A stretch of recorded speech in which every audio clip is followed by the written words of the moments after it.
Well, I find that's a problem in a lot of organizations that there's a culture of no bad news. I don't care how bad the news is. I want to know it now better than later, and we'll figure it out. The blame can come later, but let's fix the problem now. Hello and welcome to Manage This, the podcast by project managers for project managers. We are so thrilled to have you with us today. I'm Wendy Grounds, and in the studio with me is Bill Yates and our audio engineer, Kellen Porter. If you haven't yet left a review on Apple Podcasts or Google Play, or left your comments on our website, we would love to hear from you. A quick review of Manage This would mean the world to us. Don't forget, you can earn free professional development units from PMI just by listening to this episode. Stick around till the end of the show and we'll tell you how to claim them. Our guest today brings a remarkable blend of project management expertise, technology leadership, and real-world experience across a variety of industries. With more than 25 years as a project management consultant, instructor, and PMO implementation specialist, Frank Polack has helped organizations improve the way they deliver projects and manage change. We're also proud to share that Frank is one of our outstanding instructors here at Velociteach. Many of our listeners may already know him from his highly regarded Pass the PMP classes, where he has helped countless project professionals build their knowledge, confidence, and careers. His career has taken him through telecommunications, aviation, facility management, and healthcare consulting. But one of the most unique chapters was his time with the Atlanta Committee for the Olympic Games, where he worked on several high-profile Olympic projects, including the torch relay and Olympic Village housing allocation. In fact, one of the highlights of his career was carrying the Olympic torch through his hometown of Gainesville, Florida. A longtime member of PMI, Frank has served as president of the PMI Atlanta chapter and spent 4 years on PMI's Global Ethics Review Committee. And we have a very interesting conversation with Frank today. Yeah, Wendy, we're going to talk about failure. This is going to be the failure episode. This is the episode where we talk about the projects that didn't just go sideways. They actually full-on came off the rails. We're talking about the warning signs we ignored, the decisions we regret, and the moments where we thought, oh no, this project is actually going to implode. I can see it. We're digging into what these failures taught us about leadership, communication, risk, and resilience. You know, every project manager has a failure story. The difference between good leaders and great ones is what they learn from it. Hi, Frank. Welcome to Manage This. Thank you so much for joining us today. Good morning. And first of all, before we start, I want to know a little bit about your story as a project manager. Did you decide project management is the thing for me, or did that grow on you? What I usually tell my students is I started out as an accidental project manager. I was kind of self-taught in computers, and I started doing some work for a facility management company that a friend of mine worked at. And the premise of that company was kind of unique in that they were helping the owners of buildings move their tenants in. So there was a service they were providing. So a little bit unique. And they grew so quickly that they suddenly said, hey, we need you to manage a project. At that time, I had no idea what the formal structure of project management was, but I kind of understood what the gig was, right? Basically babysitting movers all night, make sure that everything got put in place. And so I started learning from that. So did that for many years, kind of a dual role, doing some projects, but also taking care of all the IT stuff in the office, small office. But so I've always tried to keep a dual career that way. Over the years, I got to know a little bit more about it. Again, nothing formal, really, until I was able to parlay that into a job with the Olympics, the 96 Olympics. And there I went into the technology department and worked on special projects that were pretty interesting. And then after that, I ended up at a true project management consulting company. So we did a lot of work with IT telecom, and that was our primary business. So that's really where I started getting involved with PMI and understanding that there was actually a formal process behind it. Because our topic is the failure episode and we're talking about projects that have gone through failure, is there something that you want to share that maybe a mistake that you made as a PM that kind of stings a little bit, and something that you warn your students about? Well, I think early on it was I guess, not understanding what all the moving pieces were. And as we learn later in the PMI structure of all the different knowledge areas, I tell people, aside from your budget and your schedule, there are other things you have to worry about. So during one of these facilities moves, I was supposed to also manage part of the contract between the customer and the moving company. Not that I was involved in the actual contract negotiations, but supposedly I was supposed to at least read through it and make sure that it made sense. I was supposed to protect my client. And I missed a few things in there just because of inexperience or whatever. Luckily, the moving company, the guy I worked with, was really good and worked with me to kind of correct it. And he actually ate a little bit of the pain that I caused him.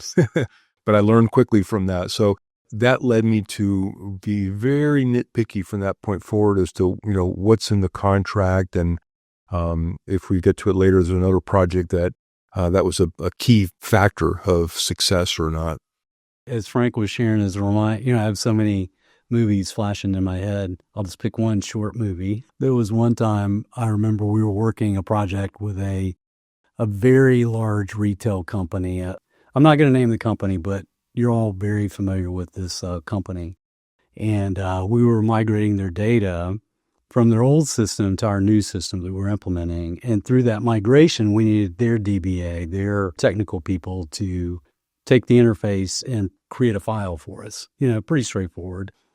And they started having problems with it. And again, this is just getting it out of their own system into a file format that we could read. So it's not, it didn't sound like anything tough. And it's something that, other companies had done no problem in the past. I assumed things were going well, and they were delayed and delayed and delayed.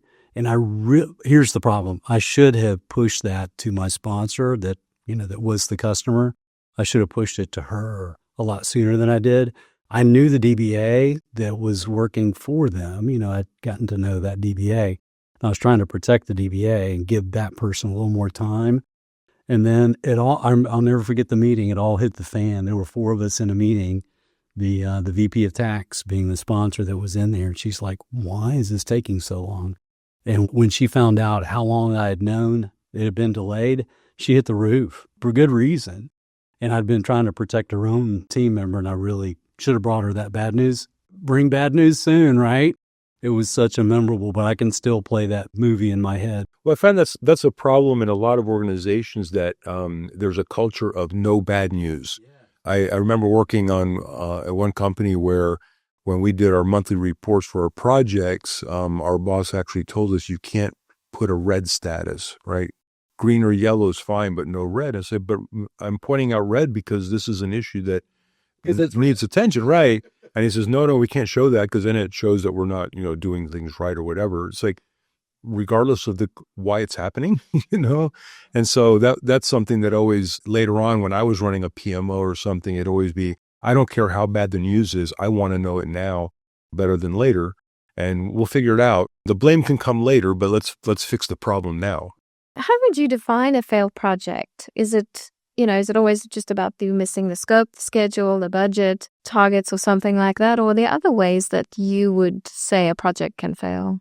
In my classes, I always tell people, project management is not just budget and schedule. That is a small percentage. That's the easy part because it's a science. Everything else is the art, and that's where it starts getting difficult. When you're managing a project with a lot of people involved and a lot of personalities, you have to be aware of those as well. I have one example of that was we were doing a technical rollout, and it was a call center, and we were in charge of the technical part of it, making sure all the servers were going in and the phones were programmed and all that. We did everything exactly the way they wanted it. And the day that we rolled out, we would set up a little help desk internally so that the agents could call and say, hey, my phone doesn't work, whatever. Well, we started getting a lot of calls, and this is not working right. It's not working the way it used to and all this. And so we're checking everything. It's like everything's programmed exactly the way that management wanted. Well, what we didn't realize was that management went from letting the agents deal with their own group of companies, right? So I'm Joe and I manage these 5 companies every day and I know those people, to No, you pick up the phone and grab whatever's the next call, right? It's a pool now. Well, these people weren't told that. And so that's one of the things that I realized, that even though all the technical stuff was there, we were on time, we were on budget, the change management part of it was not there. Someone didn't really explain to these people, this is how things are changing. This is why it's going to be better for you, and so on. And so these people were shocked. And of course, it was it was a wake-up call. But so a lot of times we have to go, again, past that schedule, past that budget, and figure out what are the other elements in the bigger picture that can really cause it to go off rails, That's such a good point. Sometimes the champions for the project, they've been in it for so long, and I've fallen into that before. It's like they see the benefits clearly and they're excited about it, but they haven't brought people along with them. They haven't done that change management communication. They haven't really said, here's the vision for the project and here's what it's going to look like in the future. These are the benefits that you'll see. They're just saying, hey, we got a project going on. Here are the things that are assigned to you. Then they're surprised when they don't realize, how do you not know what the new state of work is going to look like? I've had it clear in my head for months and months. Yeah, but you've never told me.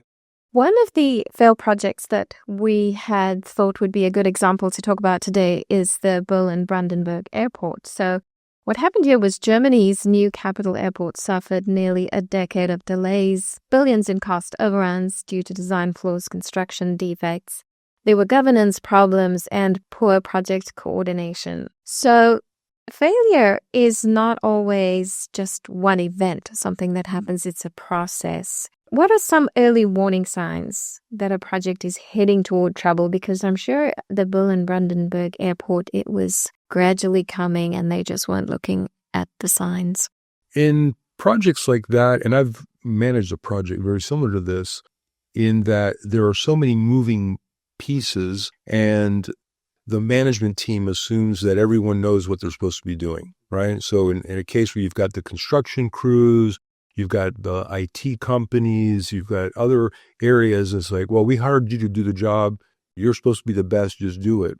And what they fail to look at is, yeah, you can have multiple project managers, but who's really keeping an eye over all that? And I'm not talking about not an executive manager, but someone who's actually on the ground working with these other project managers. Sometimes people might call that a program manager, but really coordinating all those different groups. And the one project that I worked on was very similar to that. We were strictly the IT hardware side of it, but we had to work in sync with the construction companies as they built out the different gates and stuff. And then we had to come in and behind them, put things in, and then another company was doing the cabling, so now we were dependent on them. The meetings that we had every week never really addressed these issues. It was more about finger pointing than actually, what are we going to do to fix the problem? And I think that was someone at a higher level should have taken the reins of that.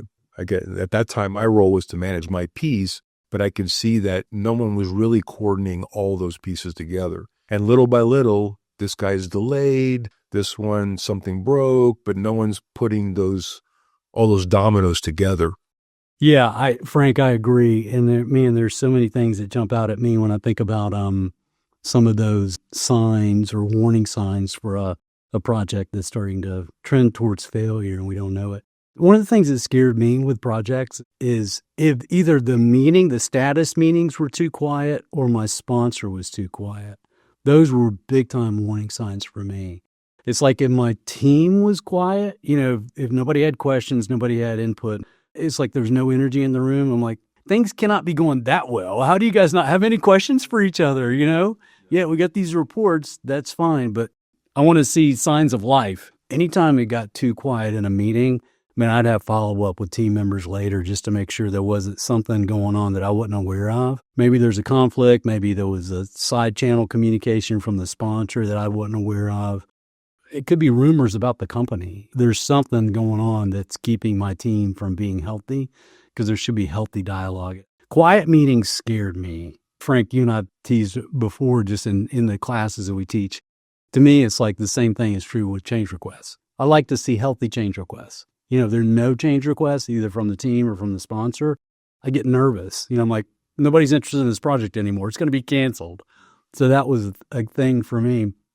And I remember a piece of advice that we got from Robert Israel when he talked about the Palace Theater, the construction they did for that renovation project in Manhattan. He talked about the need for face-to-face communication. And what Frank was just talking about was reminding me of that. So Robert saw value in having a project office really close to the job site so that he could have the right people. He talked about, 30 plus subcontractors. And they had to have a representative in that office at all times when they were working on the site so that if something happened, they could quickly address it, talk about it, and avoid any costly delays or avoid not having the right voices in the room when they needed to make those decisions to keep things moving along. Kind of goes back to that, what I was saying, the culture, not allowing people to speak up. And especially if you're a PM that's coming into an organization, you're not aware of the atmosphere, right?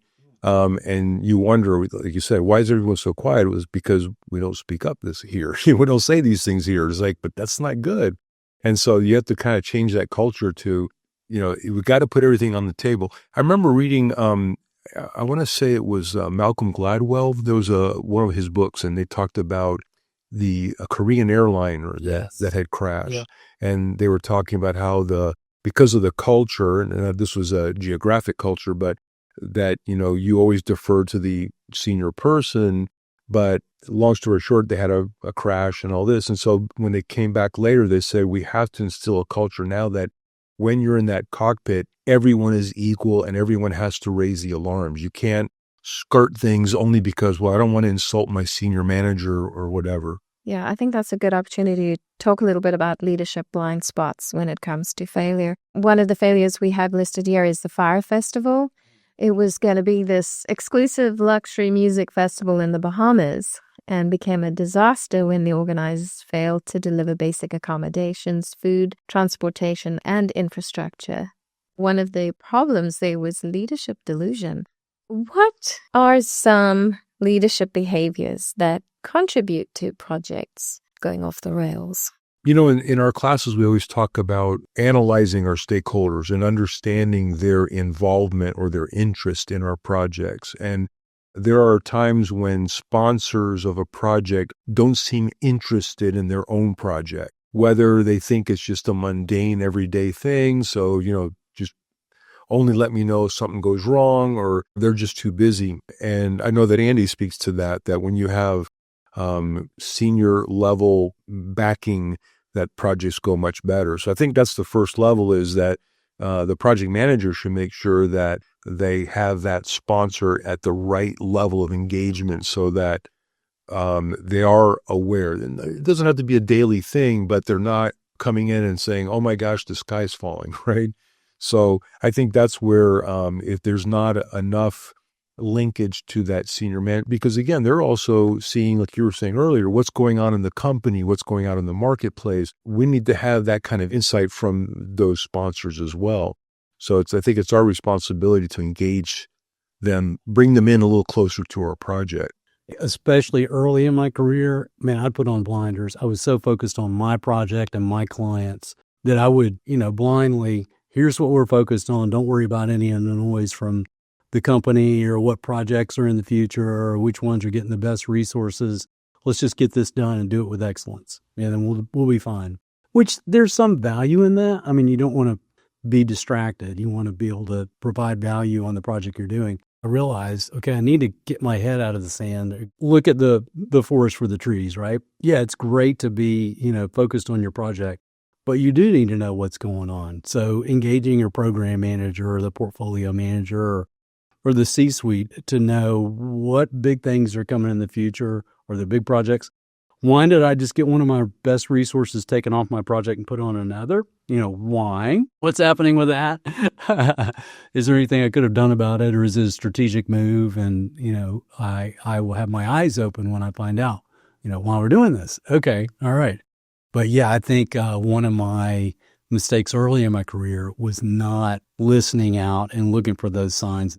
Asking the questions, why are leaders doing what they're doing or not making decisions that I would think they would? What does that mean to me and my team? The challenge for PMs, especially if you're in a technical field or you have a strong technical background, you enjoy being in the weeds, right? That's dangerous, right? Because, we're supposed to understand that, hey, we're not doing that anymore, right? I tell people I might have 30 plus years of IT experience, but if I'm managing an IT project, I am not the expert, and I have to back off, and I have to see the bigger picture, right? I have to now step into the cockpit and make sure I know where I'm steering this thing, as opposed to, hey, let me go help you fix the engine back here, And I see a lot of project managers do that because, again, you get involved. You understand what's going on technically, and so you want to get involved in that, and you just have to learn to step back out of that. And also, I think not being afraid to take advice from the smart people on your team when they advise you to do something or not, not to be too proud, not to listen to that advice, I think is a sign of a good leader. Absolutely. Yeah, that's a definite signal in a blind spot. And I think for a project manager who has a coach or a mentor or maybe just a manager above them, to know that's a tendency that project manager has, and encourage them to grow in it, And it could be something as simple as, you're dominating the status meeting or the updates with the customer. I want you to give other team members a chance to do that. Or, you had a few team members that were bringing up some pretty significant updates to the risk register, and you seem to blow it off like, yeah, no big deal. Take a pause on that. Go follow up with them later and see, is there more to the story than what we talked about with the team? So let's look at another big disaster of something that went wrong. This is the Boeing 737 MAX. Boeing's aircraft program was grounded worldwide after there were 2 fatal crashes. There were flaws in the MCAS flight control system, exposing issues. There were issues in the design, the testing, oversight, and basically just organizational culture. A lot of this was linked to just really catastrophic communication gaps. So that's something that can really cause a big failure in a project. What communication habits distinguish a healthy project from a struggling one? An important thing when it comes to communication is making sure you have the right people in the room. I've seen several projects where decisions were made being a little myopic, thinking, well, this makes sense, it looks good, whatever, and then not realizing that, wait, there are other areas of the organization that actually might be impacted by this, and so we should have them sit in and at least yay or nay, everything's good. So I think many times I know people get meeting to death, but you have to have meetings, you have to have those statuses, but making sure you have the right people. I think you mentioned earlier getting the people in there and to bring up the different points, and having people that can make decisions. Again, having dead bodies in there doesn't help. You have to have someone that can, if you're filling in for someone, you have to be able to vote on something in place of that person so that we're not wasting time. We can make those decisions. So I think having the right people in the room, having people that have the authority to make decisions, making sure that we're not meeting out of habit, but out of need. I think many times it's just, well, we have it scheduled every Monday, so let's just meet. Well, are we meeting for a reason? Is there something going on? Can we get away with just having a status report this week and not have to bring everybody together? Or no, we're getting down to the final days or weeks of this project. We need to be meeting on a weekly, daily, hourly basis. It's funny, Frank, you mentioned the no red status at one organization. To me, that just speaks to, man, healthy communication needs to be truthful. It needs to be transparent, even when the news is not good. And I think that's one of the big ones that I've seen too, is depending on the culture of the company, just their willingness to see when things are going poorly on a project. Let's talk about it and let's be transparent. Let's be open about it so that we can actually make a change and get things back on track. From what you've seen, Frank, how do project managers encourage honest conversations when the news is not good? Well, I think, again, working with your immediate project team and letting them understand that, your perspective is, I want to see that. We're not here to shoot people down. We're here to put out the fire. And after the fire's put out, then we can talk about what went wrong, what didn't. But, if we can always focus that our immediate concern is delivering the project according to the specifications and the requirements for the customer, let's focus on that first. But again, it depends on the organization. Again, a lot of them have that culture where you don't bring that up. You don't say bad things. But then I'm always curious, how does that end up in the end, right? When those projects fail spectacularly, right? Who goes back and says, well, you guys never talked about it? I don't see how people don't catch those kinds of things. Velociteach has some great learning opportunities for project managers. Prepare for your PMP exam with our Exam Prep Bootcamp, a comprehensive accelerated learning program which includes live instruction and study tools. With the Velociteach No Risk Guarantee, get certified or get your money back. Also, our award-winning platform called Insight is for online e-learning with over 70 self-paced on-demand courses aligned to the PMI Talent Triangle. You can prepare for the PMP or earn your PDUs. What are some common mistakes that people make when it comes to risk in a project? Do they underestimate? How do they mishandle their risk? And does complacency play a part in project failures? This is another area where I feel a lot of project managers do it because I have to, and don't really understand why we're doing it. So at the beginning of a project, you may have a risk identification meeting. You sit down and start jotting all these risks down, and then it sits on a shelf and no one ever looks at it again. Well, we went through it.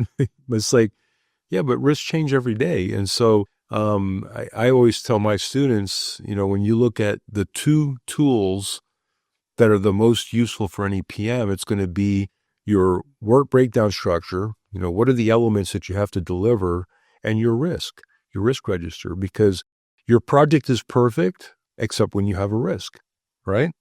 And so we have to be managing those all the time. Bill, you said that earlier, that sometimes people tend to blow off some risks because in their experience, it's not a big deal. But we have to listen even to those quiet voices that say, but it happened to me once and this is how bad it was.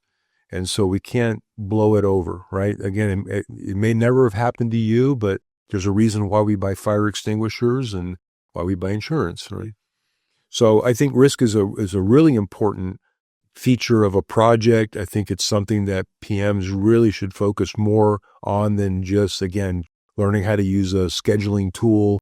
I think risk and having a good conversation with your sponsor about what are the risks that really concern you.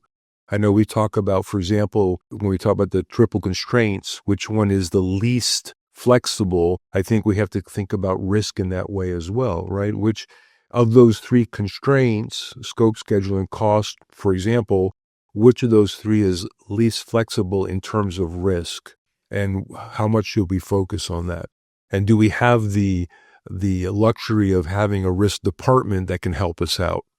I think the reality is too, sometimes we can tend to ignore certain risks or not give it enough analysis just because of the person who brought it up. Sometimes it's like, oh, well, negative Nancy, there she goes again. That never happened. We'll put it in the list, but and then, you got to remove personalities. You need to look at it like a list and go, okay, here is a risk event. Let's look at the likelihood. Let's look at the fallout if it does happen, the impact, and take the personalities out of it. And also understanding that we lose sight of people's experiences, right? We talk about diversity. Well, diversity of thought, diversity of experience is really important, because as people move from one organization to another, from one industry to another, there are things you never have thought about that could happen. One of the simplest stories I always tell people is when I used to travel a lot, I had a friend that also traveled a lot. And I would complain that my bag was always the last one to come up on the carousel. And, I was told, well, you're exaggerating. You're making a big deal. It's like, no, that's my experience. Well, we ended up going on a trip together, and sure enough, hers was the first bag out. Mine was one of the last ones to come out. I said, so I'm going to always look at this particular item from a bit of skepticism, where you just like, oh, no big deal, because it always happens right for me, right? And so, and this goes back to us saying earlier about when you're very technically minded, you're very much in the weeds, you're not looking at the bigger picture of risk, right? What is the risk of a vendor being late, or what's going out in the world that might impact my project that I hadn't thought about? The price of fuel just went up. Yeah, so whatever. Well, you got a shipment of cubicles coming in to your building that's going to raise your budget or whatever. So again, I think risk is one of the most important pieces, and it's the one that seems to be less focused on by most project managers. Across major project failures that you've studied or you've experienced, are there some patterns that you see emerge repeatedly? And what are kind of the root causes, regardless of industry or project size, that cause these failures? One of the ones I see come up quite a bit, and I know it doesn't sound like it would actually be a real thing, but lack of planning. And I say that because too many times it's, what are you doing? Well, we're planning. You don't have time for that. Start working. I've literally had people tell me that, right? You don't have time to put all this stuff together. Just start building the thing. And, as we teach in our classes, there's a structure to this, understanding what is it that we're building before you start thinking about how long it's going to take, what it's going to cost, and all that. And so many times, especially in industries where you're doing similar projects, the tendency is to just start swinging the hammer without really going back and saying, is this project really like the last one we did? Again, bringing back in risk. What are some of the risks on this particular project that are different from the last one? And how do we plan for that? So I think not giving a lot of emphasis to planning is something that I see quite a bit happening in projects. Man, there's so many things that jump out of me, and planning is huge. It's really funny too. A lot of times the complaint that people think about, or a common culprit, would be technology. But in my experience, it's usually something a lot more simple than that. It's basic stuff. It's like having a disengaged sponsor who on the front end of the project, as you're signing the contract, they're fully in. They're going to be, man, I'm available anytime. Here's my cell phone number. You call me anytime. My door's always open. There's that kind of thing. And then when push comes to shove, he's not available. He won't respond in a timely fashion. And then suddenly you're having to make decisions in the dark. And that's a terrible place to be. So a disengaged sponsor, maybe sometimes a project manager not fighting for resources when they needed to. I've been in situations before where, maybe I was a bit timid about making sure that we had enough staff on our team to get done what we did and reach our deadline. And I'm kind of looking at it going, we're going to have to push the overtime button somewhere over on the next 6 weeks, where I should have been going to the sponsor, to my boss, and saying, I got to have more resources. We're going to burn the team out if we do it, if we stick to the plans that we have right now. Well, a lot of project managers are intimidated by their sponsors or by upper management, and so they don't tend to push or, let's say, interact with that person at an equal level. In other words, let's take away the management level. Let's just talk about, this is a project we're both interested in making sure it's successful. Let's discuss this item. I had one project where we're launching a product, and our number one red hot item was the approval of the logo and the colors, because we had manufacturing that was waiting, we had marketing materials that were waiting, all these things. And every week we would bring up this one thing, and it was always pawned off to, well, that's the legal department, or that's this department. And I kept trying to bring this up to my sponsor, and I finally had to almost get in his face and say, you need to make a decision on this now. Right? You have to do this, because I've already pushed. I pushed the legal. I pushed these people. It's time for you to step up and do it, because I have no more firepower, right? But it's hard to do that, because you're now addressing someone that could basically fire you, right? And but it's I'm trying to protect your project. You have to help me here. Frank, it's so interesting you brought up planning, to insufficient planning, because I can think of a specific project that I was working on. We had a pretty standard delivery process in play, so we felt good about the project plan that the team had. But the customer had their piece of it too, and they missed something in the planning. We had talked about working elbow to elbow, face to face in their offices. They neglected to put travel costs in their project budget. So we signed the contract. We're making plans for them. We're going to work on this. We're going to interface with your department in this way. And then we're going to be face to face at this time. We're like, whoa, you're going to fly. How many people are you going to fly out to our office? And, start naming off people. They're like, let me get back to you. I'm like, oh, that was weird. And they'd forgot to put it in the budget. And it became a serious issue because we really, back then, the technology was such, we really needed to be face-to-face to get some of that done. And so planning, basic planning can really, don't be afraid to ask stupid questions. That hit me after that project. It's like, don't be afraid to ask questions that seem maybe even insulting, but it's that assumption log, right? Okay, I'm assuming we'll have travel budget that you guys are going to cover per the contract so that we can be face-to-face, these different dates on the project. Yeah, it's the little stuff. And that's why I was saying earlier about contracts that I know that on one of our projects, day one, we were already in the hole, I would say $120,000. It was a big contract, but people were making a lot of assumptions that this project was like a similar one. And so we're going to price it the same way, blah, blah, blah. But they failed to really read the details where, as an example, we were installing 1,200 workstations. Well, the contract, the RFP said every one of them had to have its own power strip and its own cable lock because this was in a public area that things would walk away. No one bothered looking at those little details. So that was $120,000 that now we had to come up with from somewhere, right? And so the next project, which now we had the chance to actually be involved with the RFP, we started nitpicking every little piece of that contract. And again, I'm not a legal expert, but there were some obvious things that looked like either it was a bad cut and paste or, the grammar wasn't quite right. And so at least at that point you say, maybe we should have the lawyers look at this again because that doesn't sound right to me. But that's part of your planning, right? Because, once that thing's signed, you're stuck with that. Do you have any examples of projects that recovered? Any recovery stories? What turned things around? In many cases, it's a replanning. You have to basically rewind and start over again. Many project managers are put in a situation where they have to take over a project. And so for whatever reason, they come in and they start looking at what did the previous project manager leave me.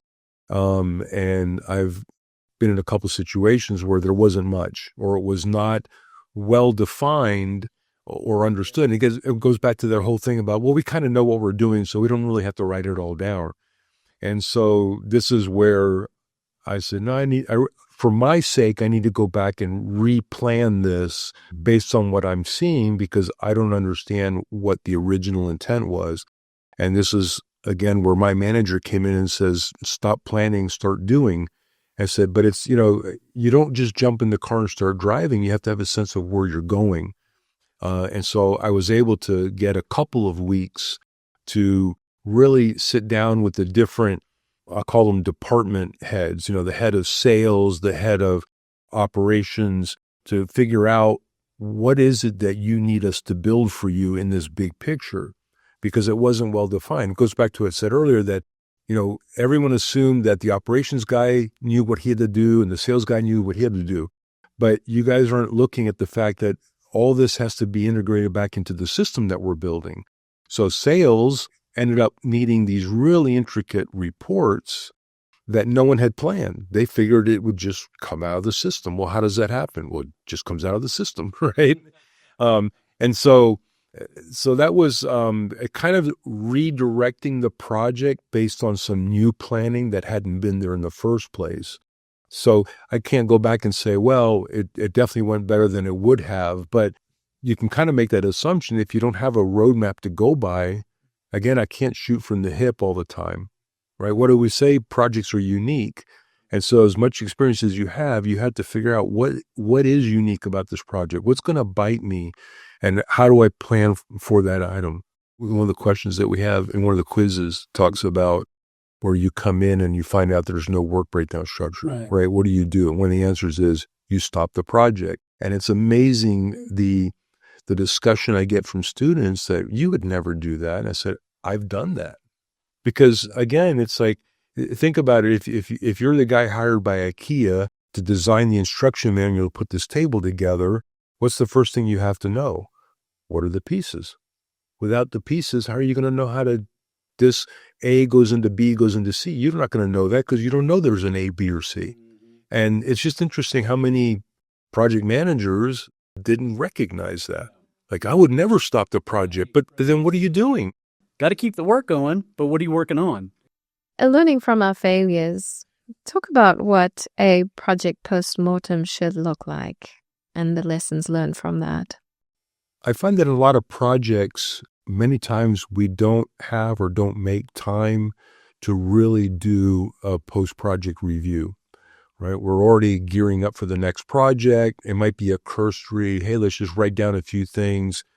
But I remember reading about one of the big consulting companies that they make their project managers go through the lessons learned database, a similar project that they're about to take on just so they can start seeing what are some of the things they should be looking out for. And so when I teach classes and we get into the discussion about having lessons learned, it's interesting how many organizations do not have a formal way of really using that to their advantage.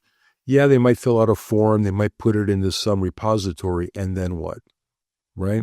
And, how many project managers actually go and say, okay, I'm about to start a project on XYZ. Let me go see what happened on other projects. So I think this is another really overlooked tool that is very beneficial, especially if you're in an industry where you're doing very similar projects.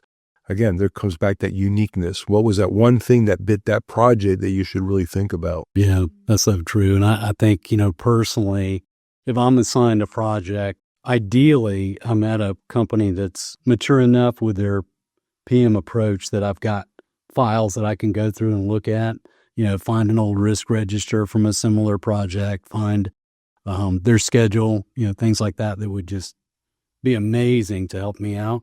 But then also I want to know who was assigned to, who was the team, and are there other things that didn't get captured that they could tell me that could bring value? Like it could be, again, many of the projects I worked on were with a set of maybe 50 clients. So we do repeat work from time to time. We have another project like, oh, I've never worked with AT&T before. Let me see. Oh, David led that issue or that project with them.